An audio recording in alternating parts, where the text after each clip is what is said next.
because I just felt guilty for someone to have your back, defend you, love your dirty draws. And to do that, for me to reward her in that sense, it was uncalled for.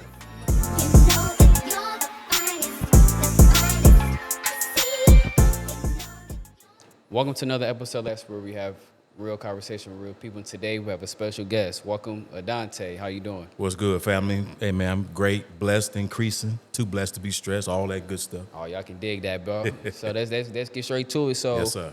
you've been through a divorce twice, right? Yeah, twice, man, So in my young life.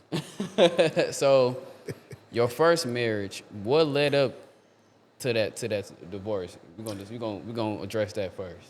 That divorce, straight to the point, that divorce was because of my own adultery, Oh, really?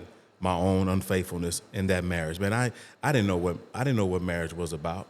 I knew it was a thing. Right. I knew it was something that when you want to spend your life with a person and be with a person, that was the move. Yeah. So I did it just based off of that, based off of what I thought I knew about it.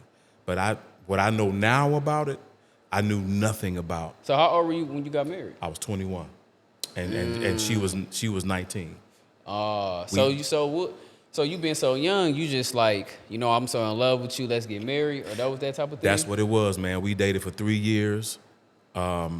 Technically high school sweethearts, though we didn't attend the same high school. Dated for 3 years, and how that wedding even came about. We didn't marry because she was pregnant, but because she was pregnant, we couldn't use the money for a wedding because now we have a baby on the way. So she got pregnant on her 18th birthday. Oh. And so by the time we got married, a few months later, she gave birth to our oldest child, which is my daughter, Naomi Rhea. And so I said, but during that time, I'm like, the money we saved for the wedding, we got to get ready for the baby. So let's just get married in our apartment. The goal was get married in our apartment. And like normal couples do, 10 years later, you renew your vows. You have your wedding ceremony. Okay. That was the goal. So you said like you was committing like adultery or whatever. Like, why? What made you want to step outside your marriage? You know what, man? I was doing good for like 8 years of the marriage, dude. Damn, for real? Dude, this started happening towards getting closer to the 9th year. And what's funny about the whole situation, we were going through the process of divorce when our 10th anniversary come up. That's why I say we've been married for 10 years. We actually went out and celebrated 10 years. She actually still like wanted to go out. And we went out even though we were still going through the divorce. But you know what, man? And I believe that this is a factor with probably not a lot of people, Yeah. but more than likely a percentage. I really discovered that the reason why I acted out the way I did is because I was still acting out of my own sexual trauma growing up. Sex was always an expression to me. It was always an outlet. It was always something that I went to for, just relief. I see. To You know. boost your ego and confidence. That ego Okay. thing, man, and Okay. Coming from that sexual trauma, I wasn't even faithful while we were dating. So I never really practiced faithfulness because of that stronghold. And so, but getting married, it's like, okay, I'm married. It was good. I was working. Things was happening so fast. We was having our children. We got married in '96. Had our oldest daughter in '97. My son in '98. My third oldest in 2000, and my youngest from that marriage in '01. Okay. So it was almost like I was too distracted to really focus on anything else. I was dealing with just raising the family, just trying to be a good dad, good husband, things like that. But I got the job at the cable company, and you seen something that you like. man, you go to different people's houses, and man, ran into this stripper who just so happened to have the same name as my then wife. Oh. She had the same name, and we talking, and it wasn't even her house. The person I was there for wasn't there. She was just over there. Oh, okay. And we just began to talking, man. And one thing about a spirit, man, spirits can identify each other. Spirits know. And that spirit in me recognized that about her and her me. And that was the connection. That was what that thing was. It wasn't a thing of I want to be with her, I was attracted to her. It was sexual. Yeah, I get And it. it just spiraled. Once I opened up that door, It was hard to close that door, huh? Man, it was hard to close that door, which opened up doors for me to deal with other women. It wasn't just one woman. It was multiple women, including women at my job. Damn. So how did you get caught? The simplest thing took me down. Let me guess. A phone call. She called your phone. She seen a text message. You know what? It ain't funny, but it is. It has something to do with a phone, but it wasn't a phone call. We were already, during that time, having our own issues. So she moved in with her mother. Okay. One of the ladies, and she took the house phone with her. One of the ladies I was dealing with got the phone turned on for me in her name. And this was back when Call ID first came in. Oh. So when my first wife, when she came over to the house to really check up on me, like see what I was doing, she kind of walked throughout the house. She walked in the room and saw the Call ID thing on the bed. I forgot to erase the girl's number off the Call ID. Damn. That's why I said the simplest thing took me out. Damn. So when she saw it and I had to tell her who she was, and the thing about it, we both know this young lady. Oh. She knows us. We've been knowing each other since we were teenagers as well. Ooh. And so, yeah, she Okay. went to California and came back, and we just began to talk, and certain stuff led to another, and that began to happen. And so I confessed. I told her. Yeah. And just to see the look on her face, man, I thought I was gonna get beat up because she was quiet. And I was sitting down. We had a full bath and a half bath. I was sitting in the half bath on the toilet, not using it. We were just sitting there talking. She was on the side of me standing up, and I'm like, dude, she about to hit me. So why you ain't just like, oh, baby, they ain't nobody, or why you know what I'm saying? You know what, man? I don't know why, but at that moment, I really knew I couldn't lie. I couldn't lie. It's like I couldn't, because it's like, okay, what would this person be doing calling the house? I could have said it was a wrong number. I could have said, but you know what? She probably would have called it, because at that time, I believe she was under suspicion that I wasn't being faithful. You Yeah, see what I'm saying? woman intuition is very strong. Man, dog. I'm trying to tell you. I mean, it was to the point, man, where even though I wasn't doing anything with this young lady, but she thought I was cheating, she went down to one of the young lady's jobs when the Grand Avenue Mall was open. Yeah, She brought the children with her down to the job to see this young lady and to see if, we were messing around. But the manager who I knew, the manager told her, no, he talks to me when he come here. He don't even talk to her, even though I knew that young lady. Yeah. But I wasn't talking to her like that. But in the back of my mind, I wanted to. She was one of them young ladies I wanted to, really do something with, but I didn't. But it was like I said, once that door was open, that snowball. So how she found out about the stripper though? She didn't. Oh, okay. She didn't. She only knew of the young lady that was on the Call ID. I confessed to everything. What made you confess? Because I would have said that shit to the grave. You know what? At that particular point, fam, it was like there's no sense in even lying. There's no sense in holding nothing back. Get it all out. Get it all out. That's what I felt at that moment. And I told her, and I'd rather tell her then than for her to find you know what I'm saying, different moments, different spurts. We out. One of them may catch feelings and decide they're going to say something for seeing me with another woman. Right. That makes sense. So, yeah, I said, just get it all out, man. Damn, I said, I knew nothing about marriage. I knew nothing about I'm supposed to have a vision, covering. I knew nothing about it, man. Yeah, and it's something I do want to address as far as with the lust part. I ain't gonna lie, like I'm battling with that. I'm on a fast right now. I'm on it's my 6th day fasting. Okay. And that's when I'm battling with of like controlling my lust, because once I had opened that door, like it's been hard for me to close that door. You know what, man? And I realized with our community, with men, I should say, we use sex to boost our ego. We do. You know what I'm saying? And I had to realize that. I realized that today, like, damn, I could have found other ways to boost my ego instead of me doing that with sex. And then, too, I'm realizing I'm creating soul ties. You know what I'm saying? Then on top of that, I might end up getting the wrong woman pregnant or catch something that I can't get rid of. So, bruh. Man, I'm tell you something. The way sex is introduced to us as men, we tend to have that struggle, because it's introduced to a lot of us as a bragging thing, a thing to symbolize your manhood. Right. It strokes the ego. Yeah. It's a power thing. Yeah. Getting a woman to submit to you a certain way during that act it empowers you. Yeah. That's why when you look at the porn industry, the woman is never in a dominant type position unless she's in a scene with like another woman. Does she look a little bit more empowered? But when it's her and a man or two men, she's always in almost like the dominant slave type position. It's always set up to make us look a certain way. Right. And so we go about doing that even in regular society. It's a power thing. Make me feel good. Yeah, Stroke my it is. ego. But we just got off a 21-day fast, the ministry that I'm with at World Outreach.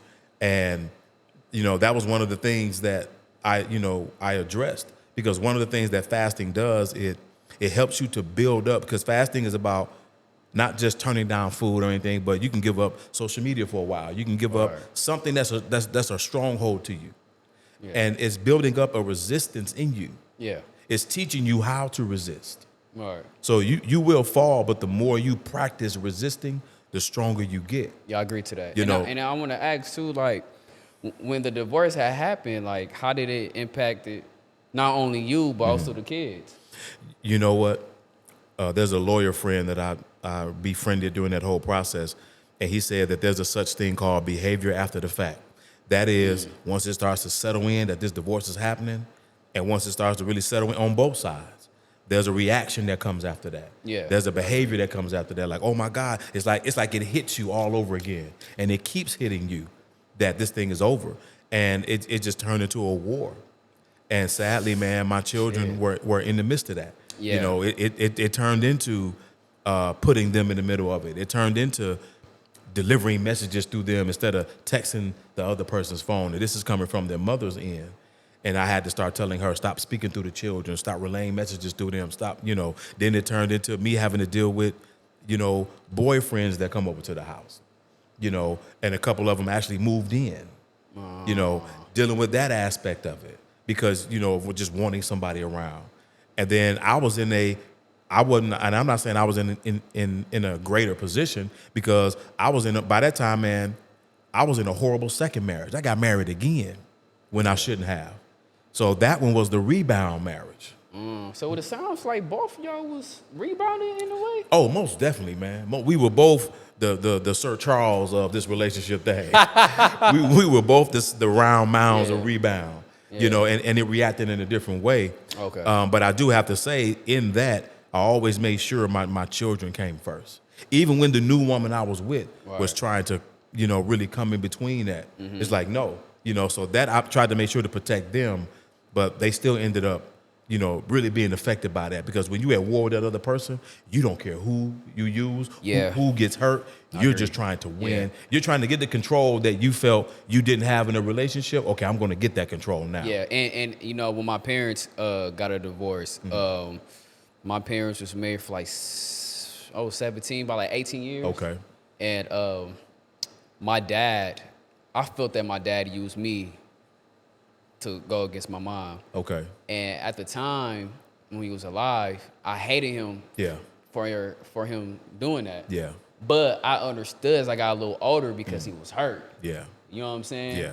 And one thing I learned about divorce, man, it could be very ugly, man. Like you start seeing side of people you never see from just witnessing my parents. You know what I'm saying? Man. So it's just like, damn. Man, and that's why people, when people started finding out what my first wife was doing, they were like, man, I couldn't, because she never displayed that type of character. But one thing I told them, not in her defense, but one thing I told them, I'm like, you never know how you'll react until you're in that situation. You just don't know. Like right now, I know, like Tupac said, I ain't a killer, but don't push me. Yeah. I know it ain't in me to just want to kill somebody.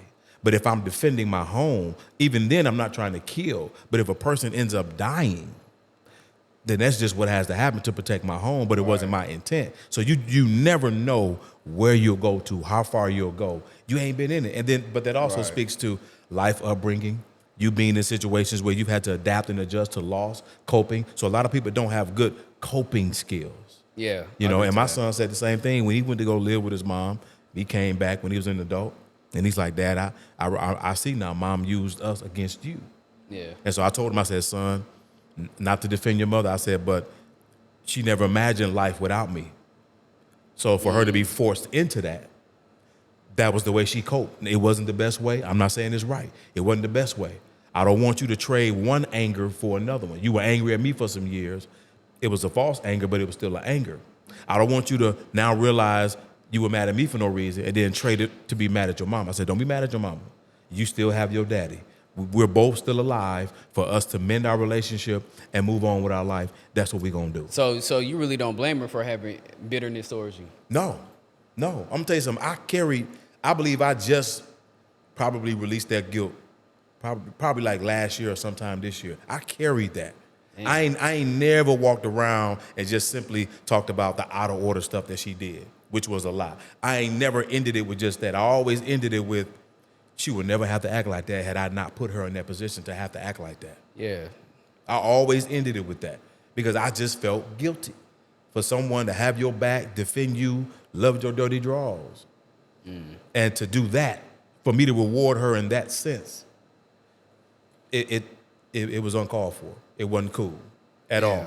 That made her have to adapt now and adjust to a life that she never thought or imagined she would have to live because of the way things were between us as teenagers. Yeah, because she was you. Yeah, especially she was young. She was with you since 18. Yeah, man. She wanted to marry me when I'm 2 years older than she is. She wanted to marry me when she was 17 because she worked at this old movie theater, Budget Cinema South, before they closed down. Okay. She was working there with a friend of hers who was 17 and married. Yeah. So she thought the same thing that could happen to her. I was like, no, they situation is different. We ain't got no place to stay. I'm still staying with my mom. I'm not about to marry you and we living like no. Yeah. So how old were y'all when y'all had that divorce? We were married for 10 years. So I was 33 and she was 31. We were still like, adult young. Right. So yeah, we were still young, man. So you said the divorce put a strain on your kids, right? Yeah. How they felt towards you though? Because I'm not gonna lie, like I hated my mom. I'm gonna keep it real because I feel like my mom was the cause. You know what I'm saying? You know what? No matter what I did and being there with them, somehow it still turned around to make me the bad guy. To where my youngest in that marriage was the only one that didn't fall for the BS. She kept her relationship with me. Matter of fact, she ended up moving in with me. Okay. So we stayed together. So if you ever see me and my children out, you're not going to see me treat my three oldest indifferent, but you can see the difference in relationship and connection and how we talk and just how we are. You can see, oh yeah, she ain't just closest to him because she's my twin and she looked like me, but yeah, they have a relationship. But yeah, they no communication, no phone call with the three oldest. My third oldest, she kind of took it the hardest. It was to the point where she divorced herself from both her mother and I. Yeah. She was living with her classmate most of her school career. I didn't know about it. She got into the bisexual lifestyle, looking for attention. That's all, looking for attention. I wasn't mad at her. I understood. There were times, man, where my son and I almost fought because their mother and I going back and forth, and she was including them in to our stuff. That's why I say it was behavior after the fact. This is what began to happen once it started settling in. Right. So there was a hatred towards me. Yeah. And I'm like, wait a minute. Yeah. I've had to come here and check your mama. I've had to come here and check boyfriends for getting out of line and out of order because of what you all brought to me. And it still backfires on me. My son put a restraining order out on me, which his mother coerced him into doing it. It was a 2-year restraining order. Damn. And by that time, when he was 19, he went to go live with her in California. So, that was straight. It really didn't matter because they were gone. But those are the things that happen, man. Many sleepless nights of me not having that communication with my children because I'm like, that's not the kind of relationship I built with y'all. But the fact that I have to move and function like it was hurtful. Yeah, so crazy, man. I can't relate to you, but I can relate to your children pain because. Yeah. At one period of time, I hated my mom. Yeah. And I hated my mom because of things that my dad was sharing with me and things I was witnessing what my mom was doing. And as I got a little older and I started realizing my dad brainwashing me, I got hatred towards him now. Yeah. Like I had issues that it took us like 5 years ago during the pandemic. Okay. For us to amend our relationship, and I'm so glad we did. You know what I'm saying? It's kind of weird that I'm living with him. I'm living with him, and I'm got resentment towards him. It's crazy. You know what I'm saying? But yeah. And I forgave him because it's just like I came to him like, I for one, I understood. Yeah. And then two, what I had to realize too is that he was hurt, and hurt people hurt people. And that's exactly what it is, man. It was nothing but hurt. And when you are in that war, everything and everyone is collateral damage because you're trying to win because you felt like I didn't have control in the relationship, but I'm going to have control now. Yeah. It's about having that sense of control. The children just going to have to be hurt. But I'm going to win this battle. That's what the mindset of that person is. They don't even care about their own children. Okay, nobody convinced me that they love their children, especially from a mother's perspective. If you deliberately do things to damage and hinder their relationship with their father that you know that they need, that you see. Man, my children would call me every morning before school. We would have prayer. They'll call me when they got home. Okay, Dad, okay, get y'all stuff together. I was doing stuff over the phone. And the morale just beginning to go down as far as keeping them, in tune with their responsibilities. The schools or the after-school organization that they were a part of, COA, they would call me because they knew if they called me, stuff was going to get done. The school knew. Even though they weren't bad, but a few instances where they had to call me, they knew we're going to call, even though she's the primary, we calling Dad first. That's what the schools would do. We're going to call Mama out of formality. Right. But we calling you because we know stuff going to get done. Yeah. And you mentioned about having that guilt. Like, what was the steps you took for you to actually to accept and forgive yourself for feeling like, you the cause of this whole situation? It just took me just constantly talking about it, praying about it. Yeah. Sometimes you be in conversations with people, they may not be talking to you directly, but just that conversation alone is helping you, giving you information and helping you to understand, you did what you did. And ultimately, God ain't holding it against you. He already forgave you. The next step is you forgiving yourself for doing it, going through that process of, okay, I know I did it. Okay, as long as I know I'm working on myself and being better, I'm cool, I'm good. Okay, and people have asked, well, have you apologized to her? I'm like, well, I was doing that. I was doing that 100 times over because we were still staying together while we were divorced because we were still financially dependent on each other because she wasn't working when she filed for divorce. And even the judge asked, like, why are you going to take care of yourself once he leaves? But I'm like, I can't just move and leave out and her and my children out here wrong like that. So we stayed together until she was on her feet. I respect it. Yeah. So, even moving to another house, I'm like, I'm not just going, but it's a process. It's a process of seeing it the way it needs to be seen. Yeah, you did it. Forgive yourself. Okay, let it go. God doesn't remember it. She still knows better. She still had a part in it. She still got to go get some help.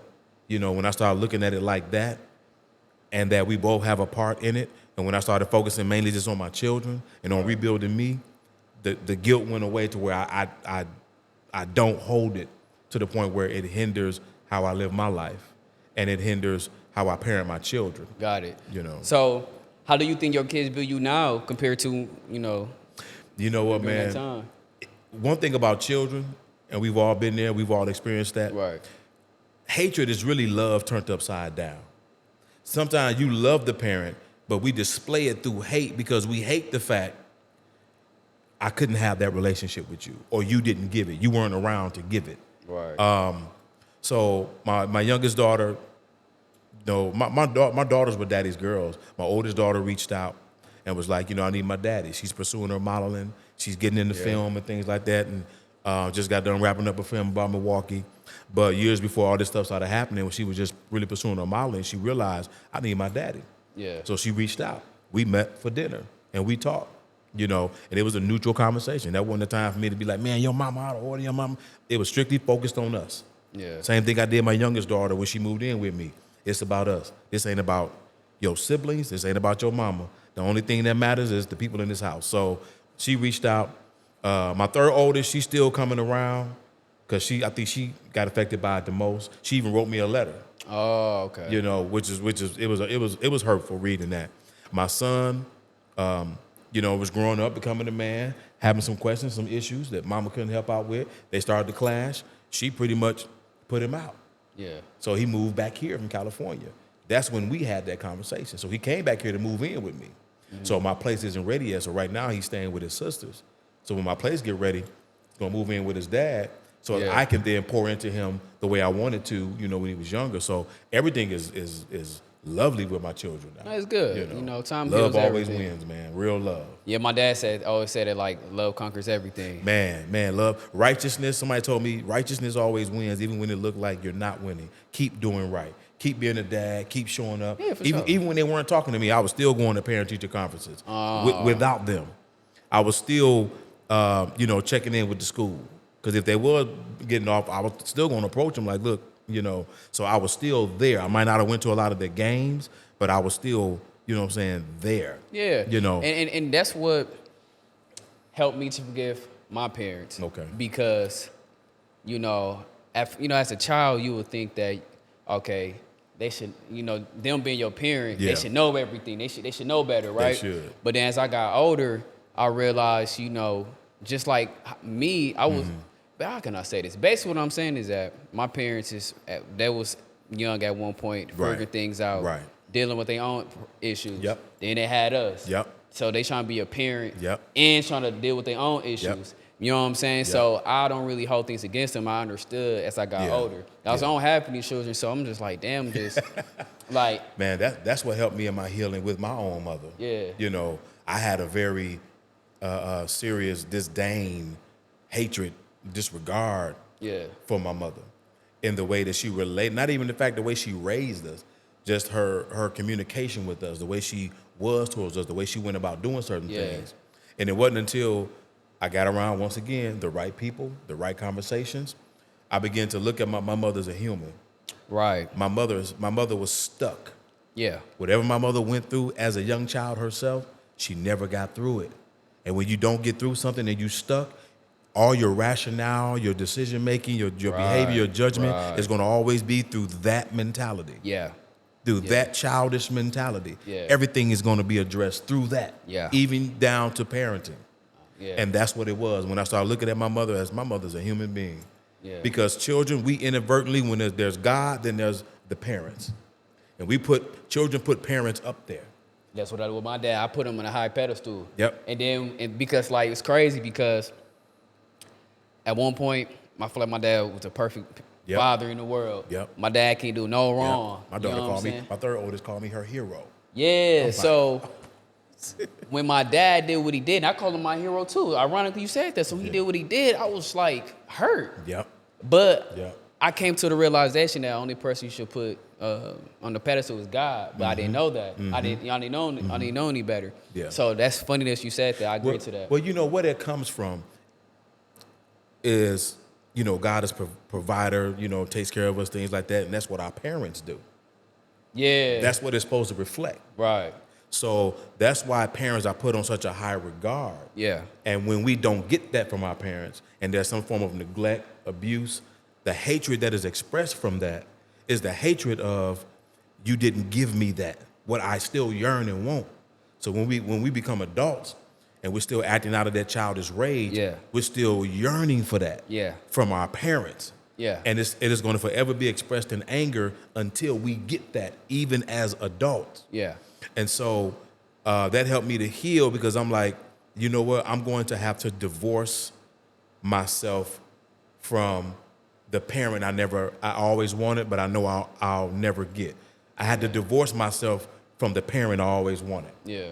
I gotta put that parent to rest. Yeah. That parent is not there. Yeah. I gotta live with the parent that I have, love the parent that I have where she is. Yeah. Until she decides to get unstuck.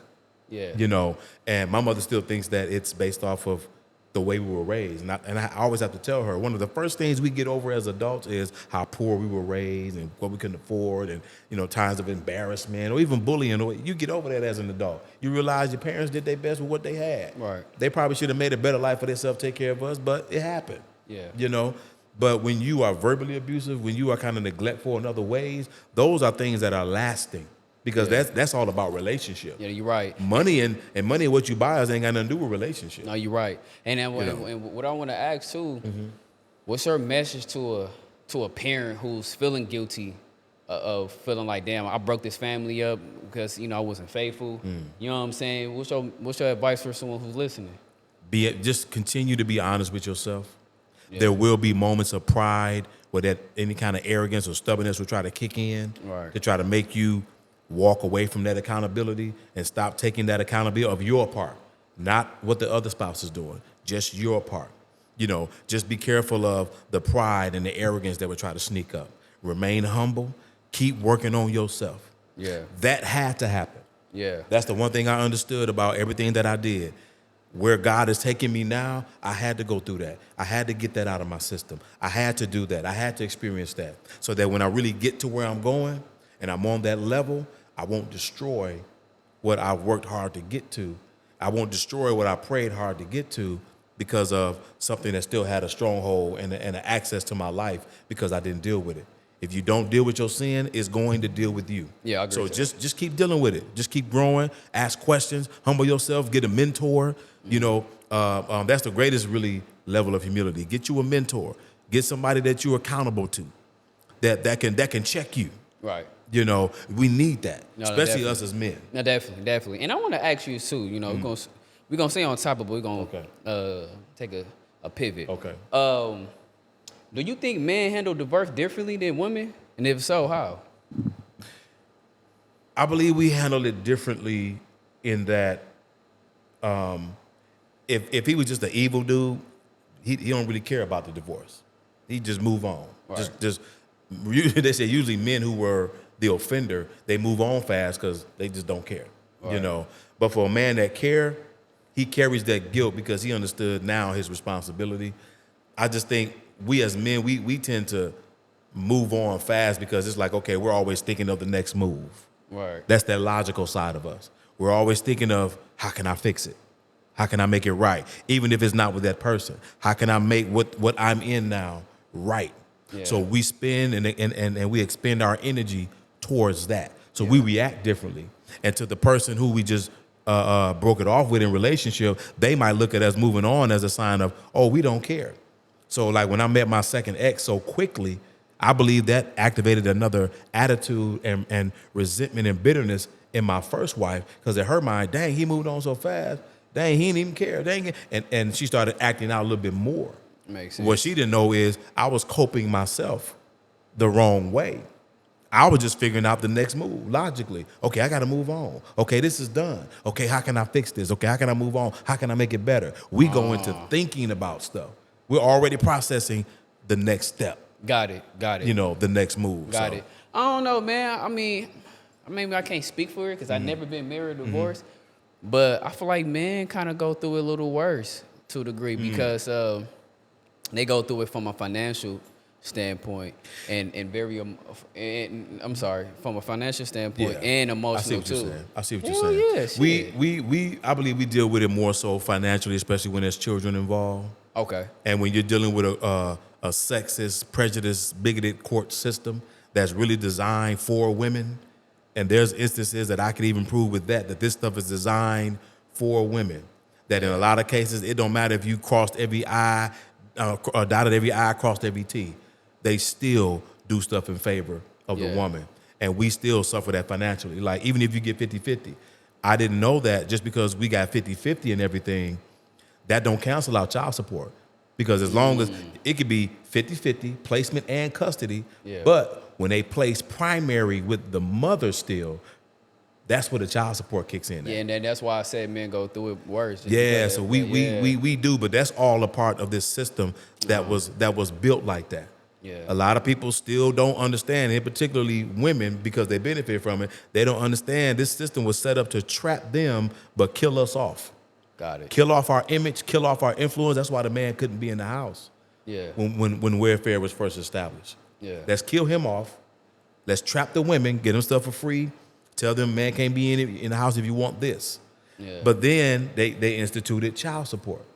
Child support is supposed to be because we're giving the women this stuff for free from the state, that the man is helping to offset those costs because nothing is free. But here's the crazy part about that. If that's the case, my tax dollars is already going towards that because our tax dollars is going towards state, federal, and local things. That's crazy. So now you're double dipping into our check by taking money out of something that my tax dollars is already going towards. That's how she's able to get the service. Yeah, that's crazy, man. Man, see, that's and I'm very afraid to get married just because you know what I'm saying, because of stuff like that. Like, you know what, man? marriage, when people ask me, why you want to get married a third time? I said, man, look, I didn't know what I was doing the first time. I moved too quick the second time. I said, but in both of those situations, I still have to look at the fact I was the common denominator. I'm not going to blame marriage for what I did to it. Marriage didn't do nothing to me. Yeah. It's how I handled it. It's what I did to it. Right. I can cover it up and say, oh, man, marriage is underrated. Oh, man, it's this, just to cover up the fact, no, I messed up. Yeah. I didn't do it right. I moved in it too soon. I moved in it wrong. So let me go correct myself. Let me go learn. Let me go sit up under some good teaching, in which being around good people that know the scriptures, that know the word, and grow. Right. So then when I approach it now, I approach it with more knowledge and better knowledge and wisdom and some maturity now. As they say, you know better. When you know better, you do better. That's it. So I want to ask you this. It's a beautiful thing. Yeah. I want to ask you this. Yes, sir. Do you think? Not so. Do you think? Let me ask you this way: is your heart still with your first wife? You know what? For a long time, I fought that. And if I can really, really be transparent, I really believe that no matter who I dated, who I was with, no woman could ever have my heart, because I believe my first wife still has it. She still do have it? I believe she still has it, to the point of I don't wrestle with the guilt as heavy as I did, but I just still wrestle with the fact, man, when you have somebody that just believed in you, supported you, had your back, was willing to go through the trenches with you, that's what sits with me. And I believe I haven't really sat with that long enough. Shit, why you not trying to get her back? She might be listening. Man, she got to, you know what? I'm be honest with you. That will be the ideal thing. That will be an awesome thing. Number one, she with a boyfriend in California. If I could be cocky, I probably could get it back. But, because there's always that connection there. Yeah. Because, the marriage, the children. And yeah, then too, I'm not saying I'm not saying this is her, but sometimes women will get with people just to fill in that void, but that heart is still with that one individual. I'm not saying. I mean, I ain't saying it. She probably did. I wouldn't put it past her. Oh, yeah, for sure. I will say I know it's still there. Oh, yeah, for sure. You know what I'm saying? For sure. But I have to say this. You could be away from someone together where you just grow apart. Now, it's not lesser or greater. It's not I'm in a better position than her, or she's moved on doing greater than me. But growing apart just simply means you just grew apart mentally. You grew apart spiritually. You grew apart in values and what you hold dear. She might be at a point where she might not want to do what people deemed a traditional marriage. She might, I don't think her and her boyfriend went to the courthouse and got married. They were living together. Yeah. So some people just resolve the fact of, I'm just going to do it this way. I ain't going to do it that way no more. True. You know what I mean? So sometimes it's just, you just moving in different directions. And I believe that where God is taking me, I need a particular type of wife with a particular type of mentality, spirituality, relationship with Christ already in her. Definitely. And of course we'll grow together, but I know what type of woman I need now. And we would not be equally yoked right now. Yeah. Because of the time and space and distance that we've been apart. But makes sense. Don't think I ain't entertained it. I ain't gonna sit up here and talk like at least you honest. I'm just, at least you honest. I'm just moving on with life. I've thought about it from time to time. Yeah, and I believe that's gonna help you feel a lot better about yourself, because she's came into town a couple of times. And you ain't slide. And I was just like, I even joke with my children. I said, dude, I can get your mama back if I want to. No, you should have slide dope. They be like, what's that dude name? Lisa Bonet's ex-husband or baby daddy? Was it Lenny Kravitz? Lenny Kravitz. Yeah, get your Lenny Kravitz look on, dog. Man, shit, you never know, dog. Man, I'm about to get my guitar together, man. Don't talk about, but. So I'm gonna ask you this. So okay. Do you believe people should stay married for the kids even if they unhappy? Nope, that's not a good reason to stay together. That's not, because what happens when them children turn 18 and they out of the house and it's just you two, you stay together for them. Whatever tried to separate you before is gonna present itself again. Yeah. If you ain't dealt with that, you're still gonna divorce. So no, it can't be because of the children, because when they're gone, now what do you have to hold you two together? Because you only did it for the children. Yeah. So even when I was going through my first divorce, and I was telling her, this ain't a good idea. I said, I don't care if we live apart for a while. Let's work on it, come back together. I don't care if it's 2 or 3 years from now. Let's work on. I said we're not going to do it for the children. Let's do it for us first. We are in turn doing it for them because we're doing it for us first. Yeah. We're working on us first. But to just do it for them, no, because then that means they're the only reason why we're together. Makes perfect sense. Once they gone, we gone.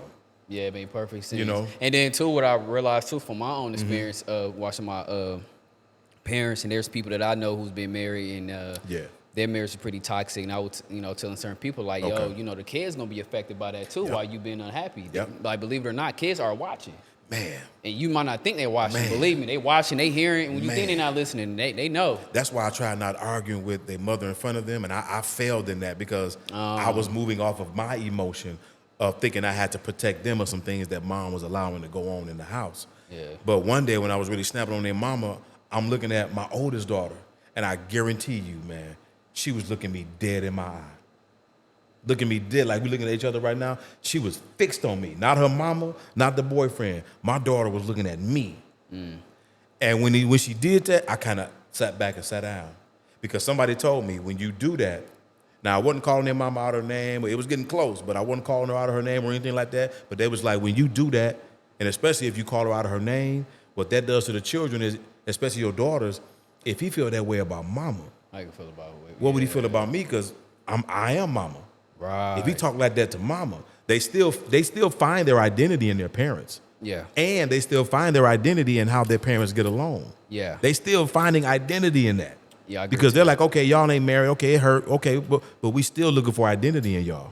Yeah. And how you get along affects that and tells us who we are. Yeah. Even in the redefinition of it without you being in the home, you're still telling us who we are by how you two talk and relate, and act towards each other. Yeah. So it then stopped me from really verbally going off on their mom. And I stepped back for a minute, but then it turned into when we were kind of arguing during text, she would show them the text. Yeah. And I'd be like, don't do that. Keep it between us. Yeah. Don't involve them. They don't know, their minds are not mature enough to process grown folk stuff. Yeah. Damn, she definitely hated your guts, dog. Dude, I'm talking about, man. Shit, you her worst enemy, dog. Dude, even down to when she started moving the boyfriends in the house. We just had a conversation about that like a year and a half before that. Of why do women do that? So you know how I feel about that. You did that to spite me. Yeah, for sure. You moving them in the house. You allowing them, they wasn't physically disciplining them, but you allowing a boyfriend who ain't the head of the house, he ain't the husband, you allowing him to have certain control and rule over my children, it ain't going down. It was just all kind of stuff. Your boyfriend calling my phone or coming over my house delivering messages. I'm like, why is you calling my phone? It was all done out of spite. Yeah. Yeah, what they say, a scoring woman? Oh, hell have no fury. I'm telling you something, I lived that. When a woman scorned, I'm telling you something, man, she get more tactful than the U.S. Army going after Bin Laden or Hussein. Nah, I experienced that shit. I ain't gonna lie, because I had a little, this little chick. I was dealing with. She was pregnant. She miscarried. And man, when I said she put that blame on me, dog. Yeah. Dog. Dude. Had me crying I was on the phone crying to my mama, and I am not lying, bro, because of what she was doing. Okay. And that shit hurted me bad. But I had to understand because of you know what I'm saying? Yeah. And I want to ask, you ain't never tried to talk to work things out with your wife, baby, we ain't gotta do all that. I know you mentioned that a few minutes ago, but you know what, man? Even when people have asked me, well, man, have you ever really apologized? And I'll tell them I've apologized even while we were staying together. Yeah. But it really got me to thinking still that even though you've apologized, you need to really have a sit down conversation leading into an apology with her that would hit different than just, I apologize. Look, I'm sorry. Look, I'm this. Look, I'm that. It wasn't being received then. Yeah. I believe now it would be different if we sat down and I really came from a neutral, understanding, forgiving standpoint of, look, you didn't deserve nothing I did. I understand. And not even wanting her to accept it. Because when an apology is real, it's real whether the person accepts it or not. Right. It's coming from me. I feel it needs to be done. I feel this needs to be said. I just want to let you know this is where I am with you. And that's good that you can take accountability, because most people, man, They don't know how to take accountability. They'll put the blame on their wife or put, trying to find different excuses. But for you to take accountability says a lot about your character. Man, we would not be in this situation had I not made one decision. Damn. And we know from scriptures, man, sometimes what David made one decision affected his whole bloodline. He made one decision. And I'm going to tell you something with David's bloodline. Because of that one decision he made with Bathsheba, of course, they lost the baby because he got her pregnant. Yeah. His son raped his daughter, his sister. His son was so obsessed and in love with his sister, the Bible says he got sick. He was sick with that type of passion that he had for his sister to the point where he raped her. The other brother found out, went and killed the brother for raping their sister. Then his son Solomon, because we all know what he did with all these doggone women. People try to justify that. No. He watched what his daddy did. He just did it times 100. Children watch what we do. And if they decide to imitate that, trust me, it's going to be worse. Yeah, so you never, because my dad had a conversation with me. Okay. And one of the things he told me, he was like, I don't want you to follow my footsteps. Yep. You know what I'm saying? Because he seen me dealing with, certain people. Yep. And what I want to ask you, you don't mind sharing, have you had those conversations with your children since you mentioned that? All day. That's the first thing I had with them. And especially with my youngest daughter, because she lived with me when I was dating different women. She was there. Okay. She formed relationships with a few of these women. She was there seeing them spend the night or seeing me spend the night there and coming back the next day. She was a teenager, so she was able to be at home on her own, so it wasn't a neglect thing, but it was just the fact that she saw it. And she gonna think it's okay. Right. And my daughter moved in with me, my youngest, she moved in with me when she was 15. Got it. So she's on that cusp of starting to deal with boys. Got it. You see what I'm saying? And I snapped out of it, and I'm like, man, what am I showing her? I'm like, dude, she ain't dealing with boys yet. So I sat down with her. I'm like, look, I'm not going to try to justify or sugarcoat the way I did things. The way Daddy did it was wrong. Daddy is still figuring himself out. Right. Daddy is still getting to know himself in certain ways. I said, but the one thing I promise you, the next woman you see come in or out of this bedroom going to be your new mama. Yeah. I'm going to be married to her. Yeah. And there was a young lady I was dating at that time, and she wanted to spend the night, and I had to tell her, no, I promised my daughter. She got upset, but I'm like, no, I'm not doing that. Yeah. I promised my daughter I wouldn't do that anymore. No, that's good. So now when my daughter really started dealing with boys, we had that relationship where good. my daughter would call me, hey, can he come over? I know you ain't here, but can he come over? Can he? Okay, you know what, baby, thank you for calling me. Because I told her, in order for me to trust you, I have to trust you. I have to put you in a position where I got to see if I can trust you. So, yeah, he can come over. You know where y'all need to be sitting at, too. And I left it at that. When she got to a point where she would go out, because the young man had his own car, hey, you better be home by such and such. And you better have her home by, if she was going to be late, she'll call. Hey, Dad, whatever we was at got started late. We'll be home by. Thank you for calling me, baby. All right, I'll see you when you get here. Right. I had her on the 360 thing. I said, but this is for your safety. It ain't for me to call and be like, why you there? Why you this? Nuh-uh. At this point, she was grown. But it was still a safety. I'm still your protector. Even when you married, I'm your forever protector. For sure. But she respected that. And that taught her how to use her freedom carefully in the right way. Yeah. No, definitely. And I want to ask, too, do you think divorce gets judged more harshly in men than in women? Do I think divorce does what now? Say it again. So let me rephrase that. Mm-hmm. So basically, who you think be held more accountable in a divorce, men or women? I believe it depends. There are cases where women are read the riot act, like the judge snaps on the woman because of behavior and things that she's done. So it's really a situational type thing. But I've always seen it always fair in the woman's favor. Right. And I know that that's a calculated move. Women are automatically granted that primary placement. Yeah. Or that's a calculated move. Has nothing to do with the father's competency. Yeah. This is a systematic move in keeping the women with the children. Yeah. Because when slavery was going on, the black woman was trained on how to depend on and deal with the white man and not her husband. Right. She had to not depend on her husband, not rely on her husband. She didn't want him killed at that time. It wasn't because he was just a deadbeat. She didn't want him killed. And so that systematically taught her to depend on the white man in the system. That's what this welfare system does. That's what this divorce system does. Kills off the image of the man, traps the women. Let's trap them in this by getting them their way, getting them all these services, getting them all this help, but only under the stipulation that he's not around. But we're going to make him pay for it, though, through the illegal act of child support. Yeah. Sometimes, like you said, it definitely all depends. You know what I'm saying? But one thing about women, though, dog, like they do not like being held accountable. You know what I mean? You know, and that's kind of our fault, man. Even in relationship, it's kind of our fault. Because think about it.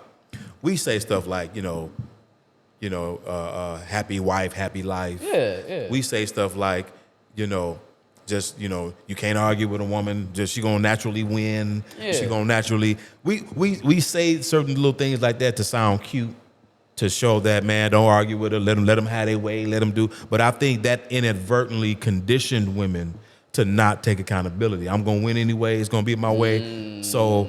And then that conditioned us not to argue, not to say nothing, not to voice our opinion in certain things. You let that go on for too long, we have the conditions that we have today with women, a lot of women not knowing how to take that accountability because we've always been told that they were right being cute in a relationship, just being cute, just being lovely, that's just a woman, or that's just, The only thing I say that is naturally embedded in a woman's DNA, is it ain't taught, is them eating our food off of our plate. Right. Because my daughter did it to me. Yeah. And when she did it to me, I looked at her, I said, she was like, what? I said, it is embedded in their DNA. Yeah. That's the only thing. But everything else that really attributes to a healthy relationship, a lot of women have not been taught to take that accountability. Makes sense. And we've been taught to take a lot of the blame, don't say nothing. It ain't about who speak more words than who, but let's get together, let's talk, let's communicate. Right. If you're wrong, you're wrong. My job is not beat you upside the head with it or you do me. Our job is to figure out the real enemy, which ain't each other. Let's deal with the problem. Let's resolve it so we can move on in this healthy relationship and make it even more healthy. Yeah, no, you're right on that one. Then too, from just my experience, being young. My generation is just like, I'll be realizing too, just their upbringing, like women I be coming across, they got daddy issues. And then too, like shit, they have to watch their mama to be masculine, so they masculine, so it's hard for them to take accountability. So that part I do agree with you on. Man, I'm gonna tell you something. These mamas is coddling their sons and raising their daughters to be thugs. Yeah. And what I mean by that is they raising their daughters to be tough. I see it in the schools. These girls is way more gangster than the boys are. When I got to deal with a boy, when he trying to act tough, and I match that aggression, first thing he do is cry. First thing he do. And what is the second thing he do? Call his mama. What does mama do? Come up to the school, or I'm on the phone, and she's defending his behavior. But let it be that girl. Let a girl be aggressive, and I match her aggression. She ain't budging. Damn. I'm telling you, and this is middle school. So do you ask you this then? So you going through the divorce, you kind of understand why homes are broken. Most definitely. You being a teacher, okay. Because a lot of children are either put in the middle, they're being left to fend for themselves because both parents is just not involved. Both parents is just not focusing in on their children. Right. And sometimes a lot of the children have to be the adult of the house. Yeah. So now that's forcing them to grow up and mature fast. My children went through it. My pastors told me, they was like, look, there's nothing you can do about it. Yeah. Only thing you can do, walk beside them. They're going to grow up fast because of this situation. They're going to grow up fast. As long as you're there, they're not going to grow up fast and get past themselves to where nobody can teach them. They're not able to be, learned of anything because they're having this adult mindset of can't nobody tell me nothing. I'm grown, I'm this, I'm that. If you're walking with them, one same parent can raise some competent, healthy children. Right. So that is a definite real thing. Children are left to themselves. Yeah, I agree. And it's dangerous in this situation because a lot of the parents are still babies mentally. Yeah. So nobody's raising nobody anyway. And then too, some of these parents be friends with their kids. Oh my God. Smoking weed with their babies. Yeah. Fighting their children. Like if a child disagree and don't like it, I've had an 8th grader that was like, I fight with my mom when she get on my nerve. I'm like, that's crazy. You said it with a straight face. This is what we having to deal with. And it's putting pressure on us teachers to now do the work of the parent before we could even teach. So what do you think parents can do better to not create broken homes? Man, just understand it's about you and the other parent. It ain't about the children. Do not interfere. Do not make your child feel guilty about loving the other parent just because you don't love them no more. That ain't got nothing to do with you. Yeah. Why would you? That's why can't no parent tell me that he or she loves their children when you put them children in position that if they even mention the name of the other parent, you all in your feelings. You all this. Now that's conditioning them to not mention that name because of your response, or you're making them feel guilty about still loving the other parent, which is what they're supposed to do. So you don't think a parent actually love their kid if they do shit like that, you saying? No, I'm saying you can't convince me you love your child the way you say you do if you're stopping your child from having that relationship that they need with the opposite sex parent. Right. Okay, I get it. You're hindering that, or you know, boys and girls with the other parent. Period. Yeah, I get it. But if you're stopping that relationship just because you mad and you pouting and poking your lip out and got an attitude because she don't want to be with you no more, he done moved on, or he don't want, you know. So what? That's between y'all two. What the baby's got to do with that? Yeah. Y'all got to be professional parents, which means there are teammates that don't like each other, but we got to go out here and do what we got to do to get the job done. And then too, like to play devil's advocate, I can understand why parents would do that. I don't agree with it whatsoever. Yeah. But I understand that because sometimes, man, when you got that hatred, man, you be surprised that evil spirit on you, that hatred make you do some crazy shit. Because, you know what? You know what I'm saying? Yeah, and there are situations where, you know, mama got to protect the children from daddy. Right. Seriously, my pastor, Pastor Skip, he tells a story about, you know, he asked the Lord why wasn't his daddy in his life, and the Lord told him, I purposefully kept your daddy out your life because there were some things about your daddy I didn't want to get on you. Right. I didn't want you to pick up that behavior. That I didn't want that on you, so I had to keep him away. Yeah. So there are those cases where the parent is bad for a child's health all the way around. They're toxic. Toxic parenting. They need to be kept away.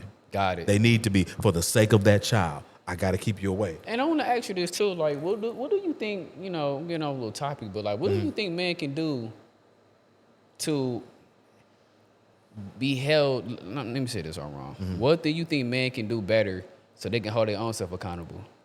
A lot of men know, like, you know, before you even answer it, like, you know, it's dope to see you being vulnerable. Yeah. And also take accountability what you have done. A lot of people have a problem with that, especially men at times. Yeah. So to re-ask you that question, like, what do you think men can do better to, you know, held themselves, you know?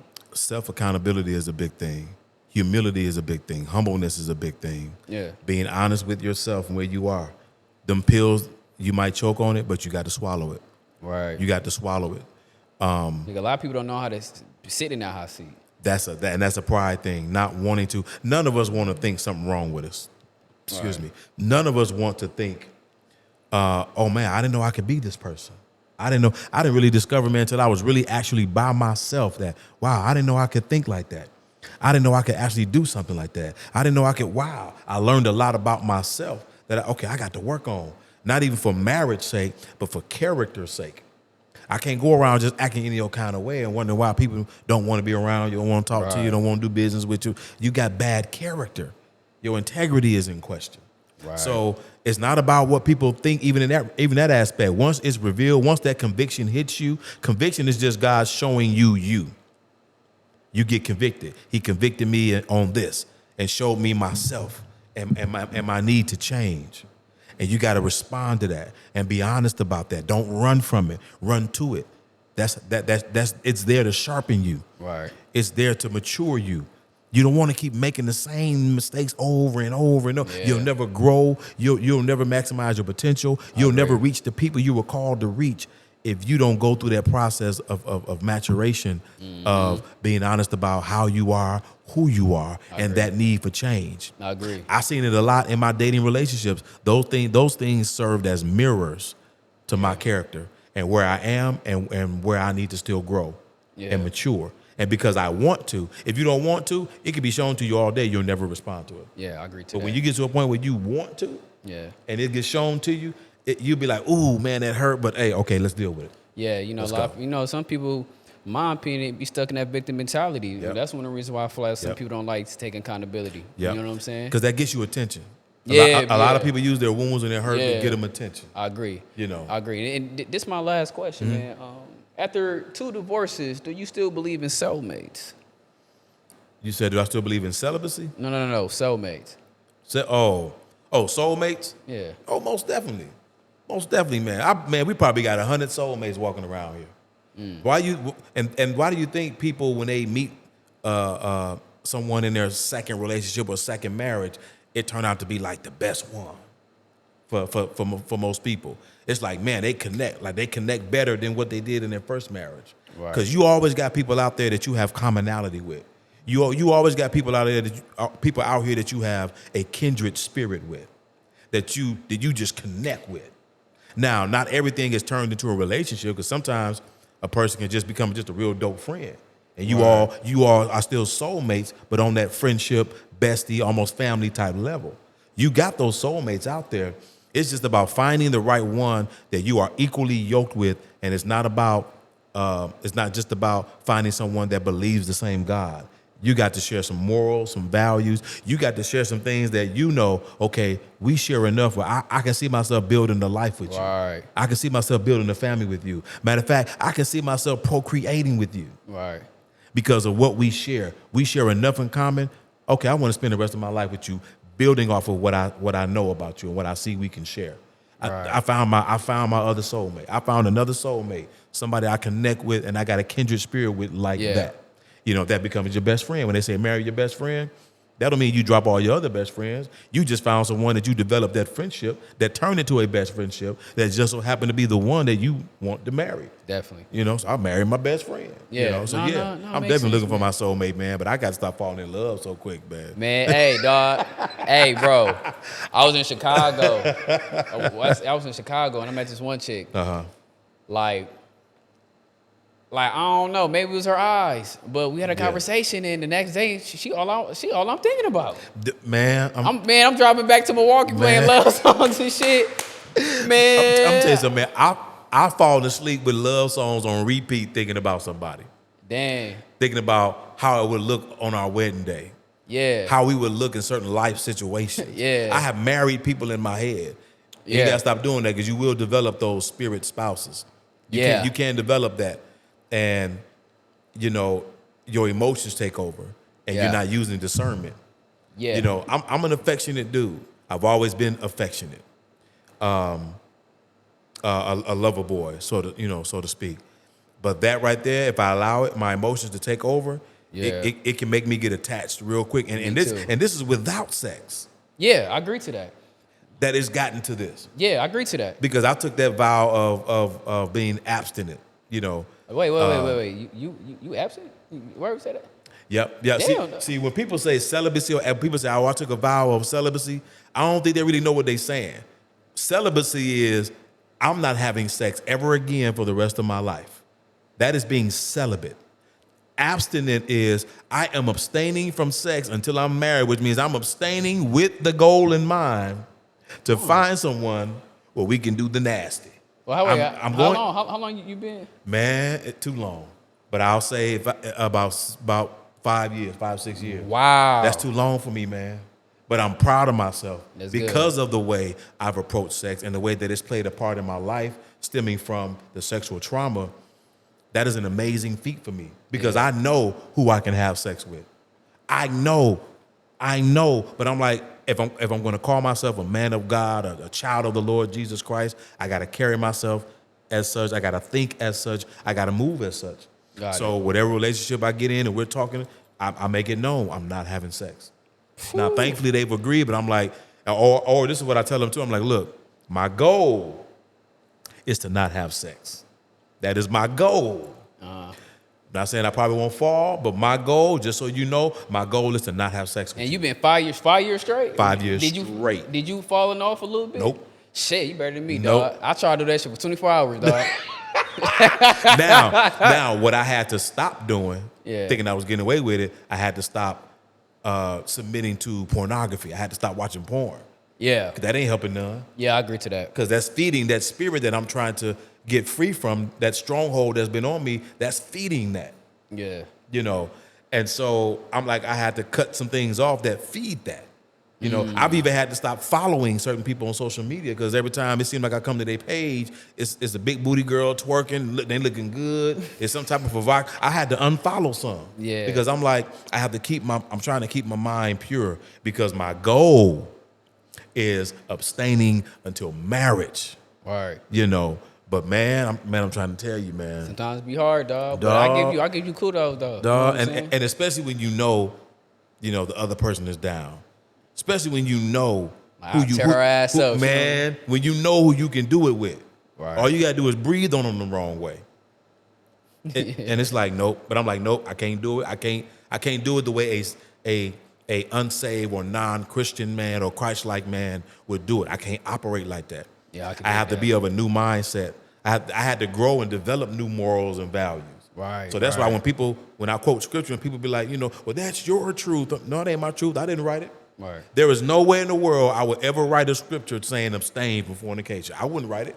Yeah, I wouldn't do it. Yeah. Well, it was written by man, and these men had sinful passions like I had. There is no way an adulterer would write a scripture condemning their own behavior. Yeah. If the scriptures were not divinely inspired and the Lord did not give them what to write. I agree. It is for our application. So I'm like, and I'm just honest with God, like, God, I love it, and I need you to help me because I know I ain't supposed to be loving it like this, but I love it. If you don't help me, I'm going to keep doing it. Yeah, that's why I'm fasting. It's gonna keep happening. Yeah, no, definitely. I'm not trying to be popping out no more babies. Thankfully, my children were born. All my children were born in the marriage union. That's the one thing I always carry with me. Like, dude, my children were born in marriage. I'm proud of myself because that's really clearly not the way it's supposed to happen in my life. Right. I clearly should have more babies than the 5 that I have. Yeah. I clearly should have that because I was being careless, reckless, no protection, no nothing. And the Lord spared me the first time. And I'm like, I can't go back to that particular behavior because he might not do it this time. Yeah, no, you're right on that one. I might end up catching something I can't get cured of. So man, it's been a walk, man. But most definitely, we have soulmates. It's just about finding that right one that you can build with. And the way you're going about doing it, that's the way you find it. And let your morals and your values lead in those connections. Yeah. Talk to them. Don't be mesmerized. I've learned not to be mesmerized by, the looks, with the looks. Like that. Yeah. If she hold a certain pretty toes, what I'm saying? That's my thing. Pretty eyes, she got a title, doctor, pastor, or CEO. I've learned not to be fascinated with none of that stuff. Yeah, Get to know the person. Because there's a reason why they got all these accolades and still single. Yeah. Get to know them. Get to know the person. Yeah, you're right. Get to know. One time I told a lady she had a doctorate, and I said, I don't want to know the person that has a doctorate. I want to know the person that used to eat dirt when she was a little girl. Right. That's the person I want to get to know, which will help me to understand where you are and why you are now. Let's build up to where you are now. No, that's good, man. No, you're right, man. That's all the questions I have, man. I appreciate your time, man. We definitely got to do this again, man. You dropping some gems, man, and this was a good conversation, man. I enjoyed it, man. I feel comfortable in that home, man, and I thank you for encouraging me with what you said about me, starting and going into podcasting, man. I'm definitely going to take that into consideration. And thank you for just, thinking of me, man, to, come in and have this conversation and have this talk, dude. I enjoy it. Me too. I like stuff. I don't know why, man. I feel so at home doing stuff like this, man. Yeah. You don't even know folk listening, but you just dropping it because somebody going to get it. Oh, yeah, for sure.